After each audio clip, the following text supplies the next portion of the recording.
So, fans have long complained about George Lucas tinkering with his movies. A screening by the British Film Institute gave viewers a chance to see the original Star Wars film as it first appeared before any of Lucas's edits. They came away stunned by how terrible it looks. So, this begs the question. I'm going to go with Nick. You're on the screen right now. Was George Lucas right? So here's the thing. This is a, how do you make this comparison when so many things have changed over such a long period of time? We didn't have 4K. We didn't have HD. We didn't have all these things in 1977 before the special editions, before all of this happened. I have right here on my desk a treasured USB drive that has the despecialized editions of the 3 original movies. And I just keep it on my desk because if I ever want to watch those, I can. But even on my MacBook, which is several years old, it's not going to look as good. We've a little bit forgotten what it looked like because guess what? At that time, nothing looked like that. And that's what made it special. This was a new thing. But guess what? Technology changes. The prequels look different, and there's a reason for that. The stuff we're getting now on the volume and HD and 4K and whatever the next thing's going to be on a TV that I don't already own, there's so much stuff there. Yeah, it's going to look different. And I don't think we should be surprised about that. And I do think that the challenge is with George Lucas saying, no, the 04 version is his definitive version. Okay, that's great. He made it. Let him do what he wants. Let him say what he wants. Chris, you have any thoughts on this one? I have, like Nick, I have both the despecialized version and I have the special edition version. I don't watch the despecialized version. If it's if this is Lucas's vision of this is what he envisions for Star Wars and wants it to be, and this is what his final vision is, or as close to final as it can get, I will prefer that. I will defer to that. I know people complain about him tinkering with it and whatnot, but I'm like, it's his. He can do what he wants with it, and if the creator says this is what it is, this is what it should be, who am I to complain? Just, as I always say, just give me. Fair enough. Any thoughts, 3POs? I mean, we have the despecialized. We do have, yeah. I actually always watch the despecialized.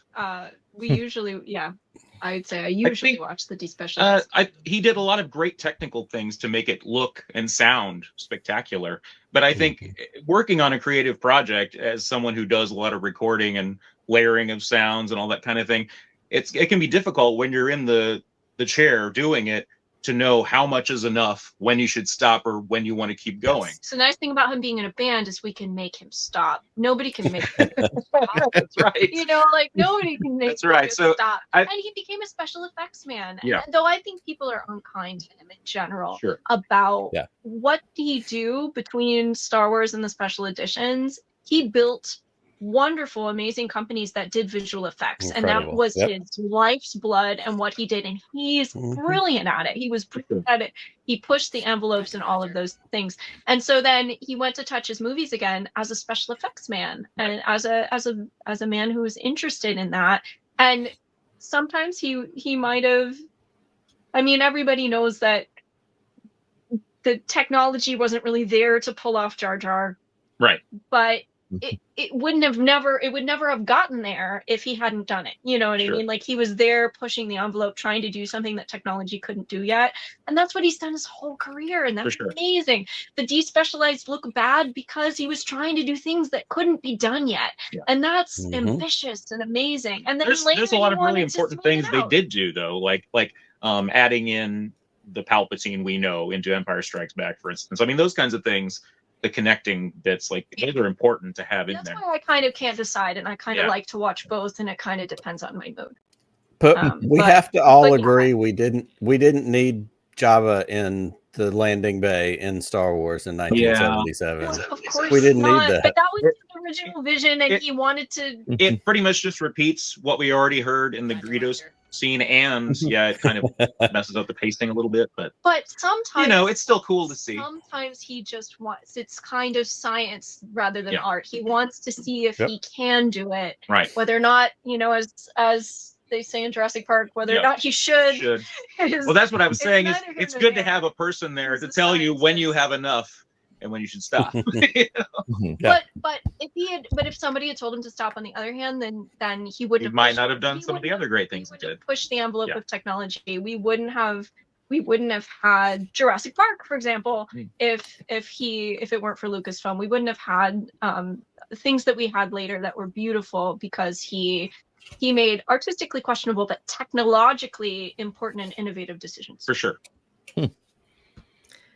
All right, there's some fair points there, but like Pete, do you want to take us home on this subject? You know, I like what you said, quoting Malcolm from Jurassic Park. Just because you can doesn't mean you should. Look, I think honestly, the reason the original print of Star Wars looks like crap is because it's a different movie at this point, right? It's gone through so many changes. It is that original vision, it is that original thought, but it's a different type of movie now.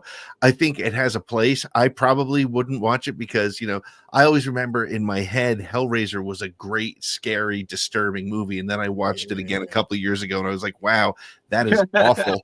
And I think Star Wars in 1977 without A New Hope on it, I think that's still where it is. But it's a different movie, and you'll watch it for different reasons, I think. So It's the movie that made history, right? So sure, yep. For cultural reasons, you know, that's good enough for it to be shown again.